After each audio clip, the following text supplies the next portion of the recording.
Hi everyone, the Mature Simmer here. Welcome to fall. So I've got to get moving on our sorghum. I believe I have that right. So gonna head on over this way just to get out of the space as quick as possible. And then we'll get connected to our header and we will get going.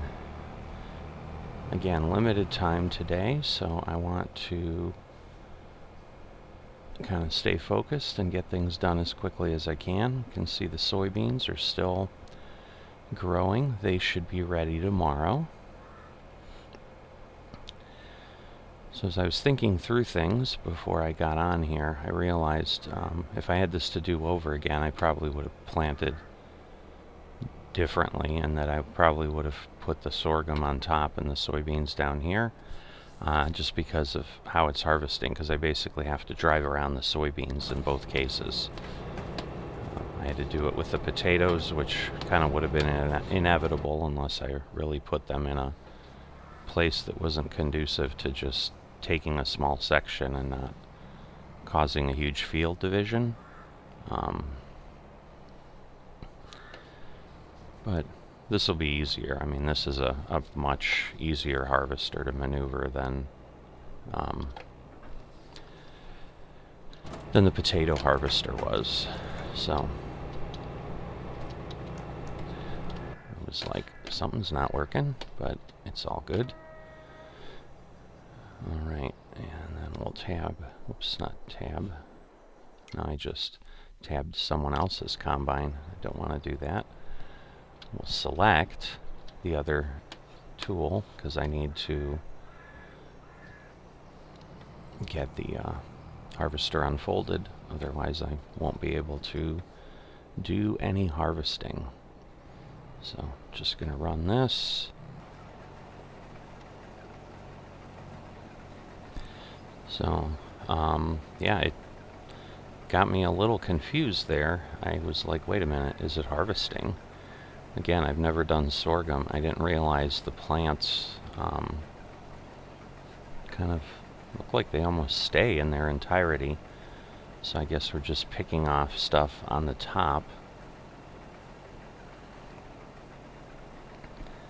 So that's interesting, to say the least.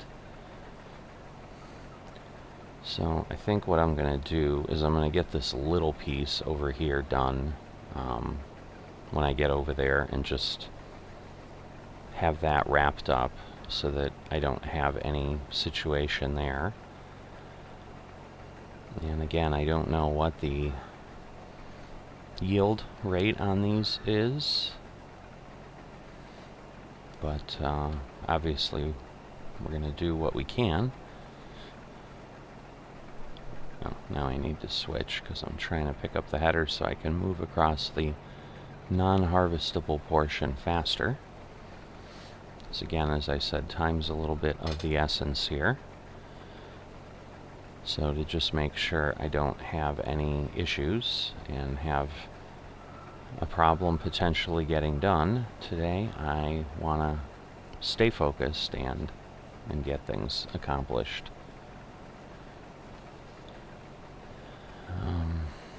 Alright.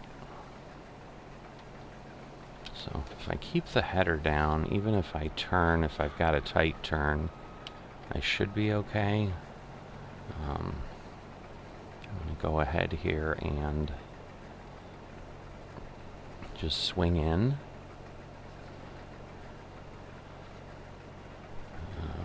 Get my GPS set up again,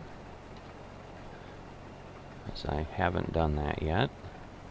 Not sure if I'm going to end up with slightly skewed lines, but I'll see how that works when I get there. No, I don't. So I just tried to turn it on, and you can see the harvester was immediately turning a bit. So I'm sure at this point we'll have some skewing over. And then I believe these are small weeds starting to grow on the field here, which would be normal. All right. So let's see. All right, well, we'll let it do its thing, and then I'll clean up later, because yeah, that's kind of what I figured, is it's going to leave a little bit. I think we're done there, yeah, so you can see it. It does kind of take off. There's definitely more crop left. I'm just wondering if this crop then is like corn and requires plowing. If it does, I'm just going to have to decide if I do a partial. I don't know that I would. I probably would at that point be like, yeah, I'll go ahead and you know, take care of the full field again. We might dance around here a bit. So yeah, it's a little bit of work at the headland, which I'm not surprised. I could always just cut another one, but I think this will be fine even over at the longer piece. You know, I'm only going to need to do it a dozen times maybe, I think, before I get across the field. So I'll come down here, I'll get that little piece, and then we'll pick up on the normal pace on the field. And actually I probably am going to have a tiny piece here. Yep, there's like one plant, but that's alright. I gotta circle back anyway, so we'll just kind of do an angle of attack this way, and I'll get 1 liter, if even, off of that plant. And then let's see, 506. Nope, it's not giving us anything. Now this is the bigger one there, and then we might not finish in one pass here either. So, but as you can see, then what, four passes to get this done. So definitely not anything substantial. Oh, I missed some there. Maybe I didn't, but either way, I want to make sure I'm lined up on the field fully. And we've got a little over 50%, but yeah, we'll have a plant or so left in the corner here. Well, maybe not. Maybe it'll catch it. No, it looks like it got it. All right. And I suppose, since I'm going from this direction anyway, just to really make it simpler, it's not as if not doing a headland does anything for me. So, since I gotta head back over there anyway, I'll just do it harvesting. And then we'll be in an excellent spot, because this will definitely be enough space with, in essence, two passes and a little tiny buffer zone of a meter or two over there. That'll be more than enough room to turn around without a whole lot of effort. This is not the potato harvester, and it just turns a lot faster. Plus the wheels are kind of set inside the harvester a bit, so you can actually let the machine hang over the crop a bit if push comes to shove.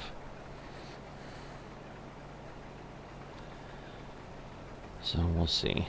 It's telling me what, 17, 18. I'm looking at my counter on my GPS. I'm probably going to hit 20 for sure. And then that'll be it. So, yep, didn't even, crossing over there, didn't even get to 21. So I'm going to back up here a bit, because I really don't know where 20 is. Let's see. Alright, it's going to turn us pretty sharply, so it looks like we may barely touch the crop here as we go along.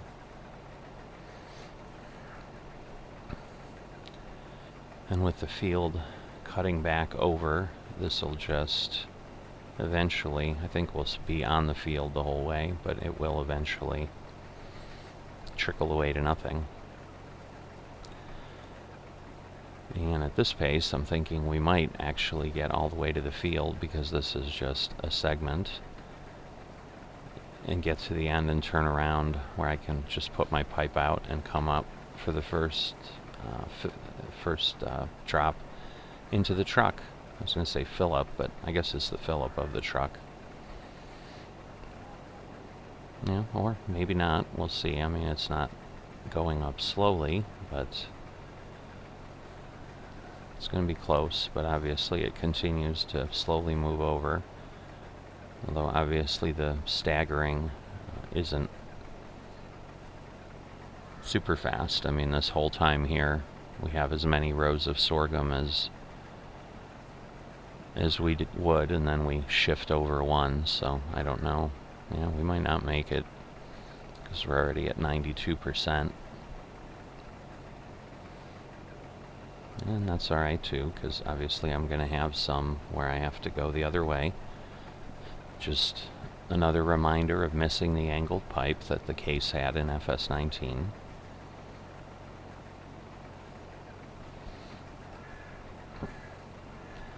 Yeah, I think with what I'm seeing, I think I'd be very surprised if we made it at this point.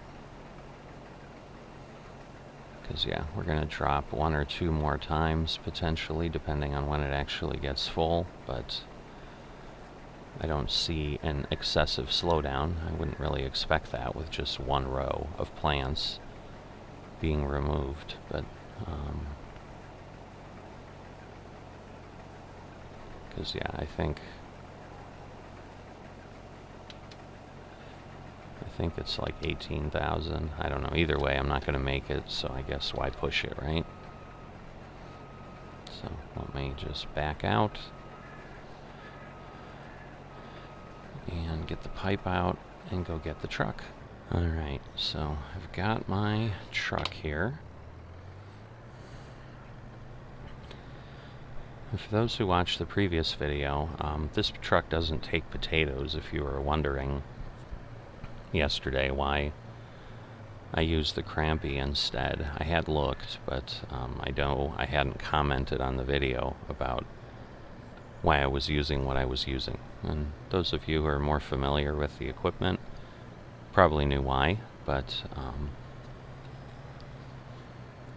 you know, others might have been like, hey, you've got a bigger trailer, why are you not using that? Because even with the weight limit, then in theory you should be able to get more. But that is the why. So interesting, it doesn't seem to take the plants out here with the I guess I'll go ahead and pull over and just get out of the way. I was going to stop at the front trailer and then just maneuver the harvester around it, but I can just as easily kind of pull the truck up enough and get it out of the way. So it's like an interesting, almost rust color, I guess, of the sorghum.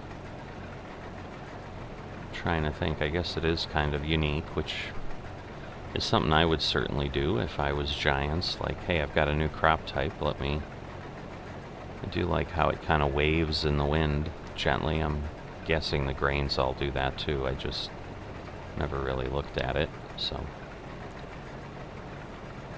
Well, maybe I have looked at it and they don't, and that's why it caught my eye. But either way, obviously that motion was unexpected.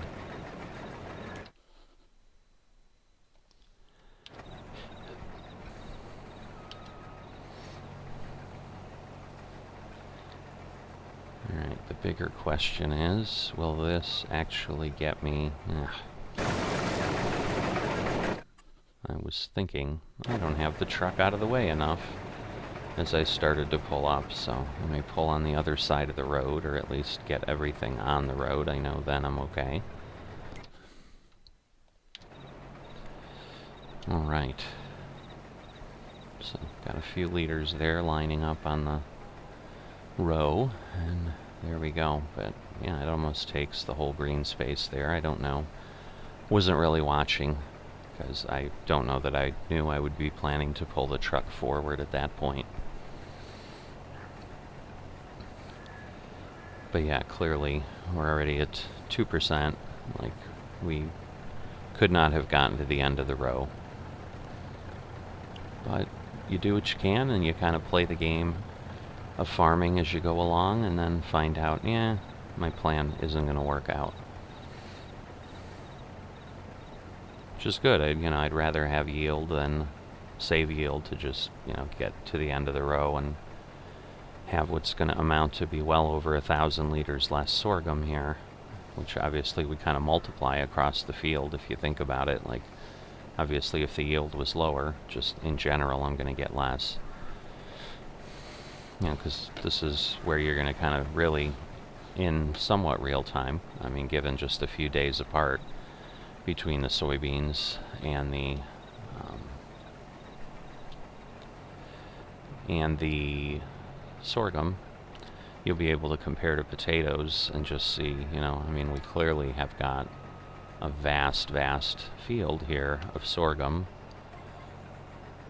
and a vast field of soybeans that we'll be attacking tomorrow. And the likelihood is the yield may be less than what we had in that tiny piece of potato. Which is going to mean, if nothing else, that we're going to have to grow more of this crop more often than we will the potatoes. And it just naturally, again, though, given the fact that potatoes are just 5% of our feed mix for pigs, mathematically, obviously, we're going to need 10 times more sorghum than we're going to need potatoes at any given time. So we need 17,000 liters. So basically that full harvester is, one feeding of the pigs, which, again, using the math I was using last time, is 2 days. So every time I fill this harvester, I get 2 days of pig food, and we ended up with, whatever it was, 268 days with the potatoes is the calculation I think I did. We're not going to have that with the sorghum. And some of that's a combination of yield and consumption, because even if it was, say, 5%, like let's say it was an even mix, I'll be curious to see if we're going to get 228,000 liters of sorghum off this. The difference would be normally I would plant this whole field, because with the grains this is obviously a lot more reasonable than spending what would turn to, what we know has been 14 hours to do potatoes on this entire field. Even if it's 3 or 4 hours, that's better. I mean, I took 2.5 hours in that potato section, and you can see it's not big at all. It's probably bigger than 10% of what I have here, but it's going to be something that is going to just have to be dealt with more frequently. But we should get 2 or 3 years, I would imagine. But the reality may be I just have to turn around immediately and plant full fields of these other 2 crops again, because obviously I have a full field of wheat sitting in the silo waiting for us. But I may have to turn around and do something with the food groups. So again, I could do corn instead of sorghum. I could do, I think, canola and sunflowers instead of soybeans. So it's not like I'm stuck with, I have to do sorghum and soybeans again. It's just potentially a little easier because I don't have to think about it, but who knows how everything will work out and what I'll decide. But that's what we'll do, is analyze the results once we have them and see what that turns into.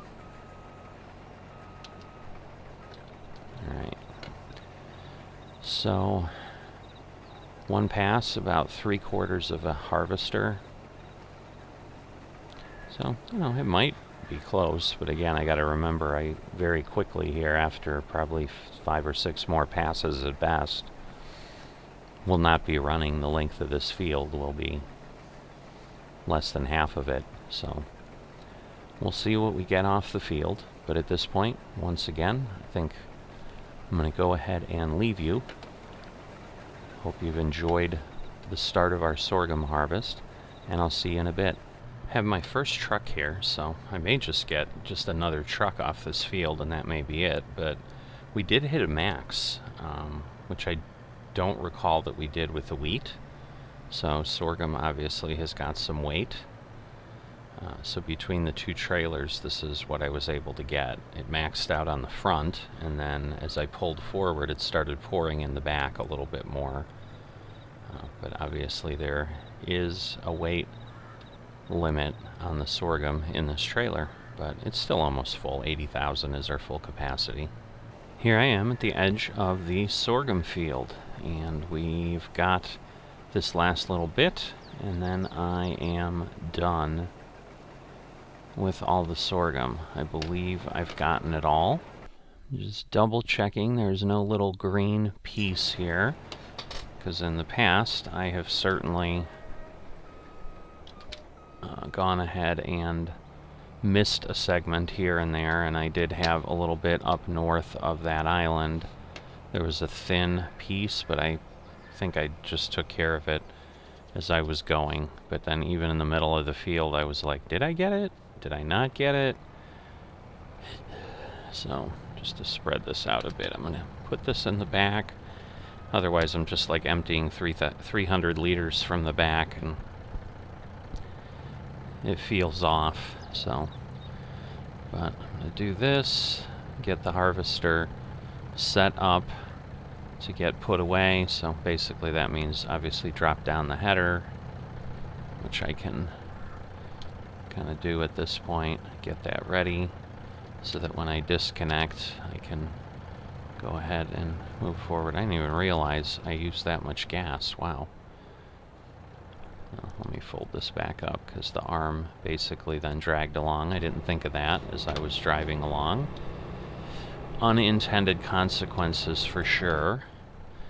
But at this point we can drop this. And anyway, I will go get stuff cleaned up, repaired, put away, and we'll see what the final result is, just as we did with the potatoes. So we'll see what day 2 of 3 looks like for pig food processing.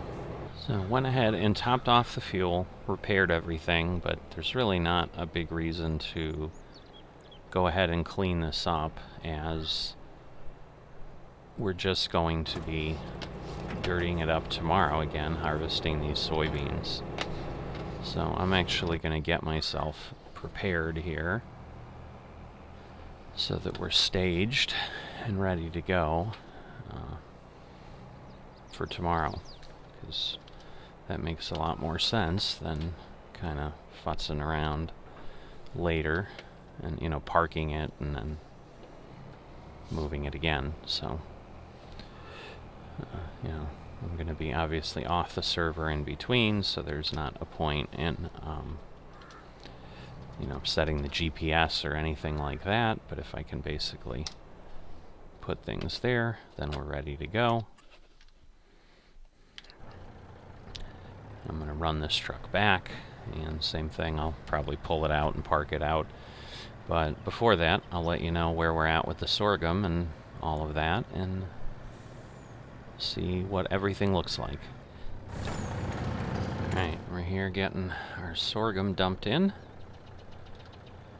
So, last time I came through here, somehow there was a little bit left in the front trailer, and then I had to like back up again, which was strange, but looks like we're okay here. So we'll just get this back trailer lined up, and then I'll go ahead and put this truck where it will be for the harvest tomorrow.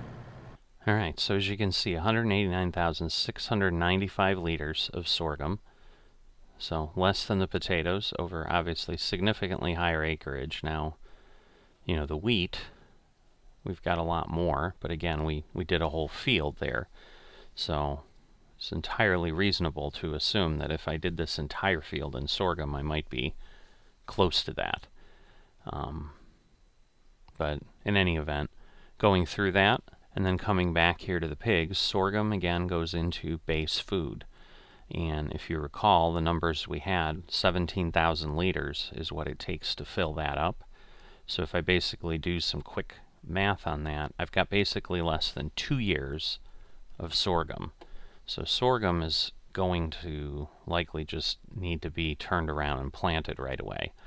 Grain, which is where wheat goes, is only 25%, so we need half of that. So that would be, what, 8,500 or so liters every time, and we've got nearly double that. So I think I'm probably looking at like 8 years of wheat is what I've got. But again, I haven't done that math yet. So, you know, the good news is we're kind of getting a picture of what everything will look like. Now we'll see if my mathematical model is going to actually work, and then obviously tomorrow we'll see what we get from the soybeans. So that's all we've got for today. I will see you next time.